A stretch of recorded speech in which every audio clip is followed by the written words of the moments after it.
अस्सलामु अलैकुम दोस्तों। एक दिन इमाम अली अलैहिस्सलाम ने रास्ते में देखा कि एक शख्स अपने बच्चे को मार रहा था।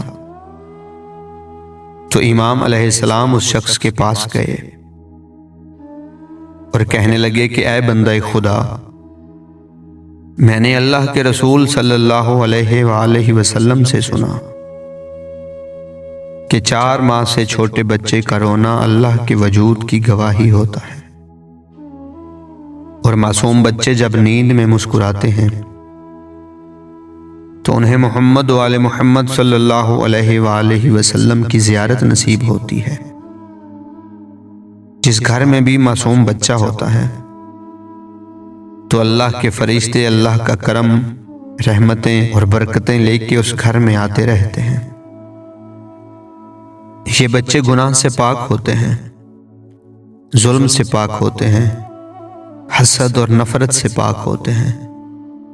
जो लोग अपने बच्चों को मारते हैं वो बर्बाद हो जाते हैं और उनका रिज्क कम कर दिया जाता है और मुफलसी उनका मुकद्दर बन जाती है। उसने कहा कि मौला, मेरा बच्चा मुझे तंग करता है, मैं क्या करूं? तो मेरे मौला अली अलैहिस्सलाम ने फरमाया कि जब तुम्हारा बच्चा तुम्हें तंग करे तो उसके सर पे हाथ रख के मोहम्मद व आले मोहम्मद पर दरूद भेजा करो, और जब बच्चा सो जाए तब भी उसके सर पे हाथ रख कर मोहम्मद व आले मोहम्मद पर दरूद भेजा करो। ऐसा करने से तुम्हारा बच्चा तुम्हारे लिए रहमत बन जाएगा और तुम्हारे लिए रिज़्क, बरकत और रहमत के दरवाजे खोल दिए जाएंगे।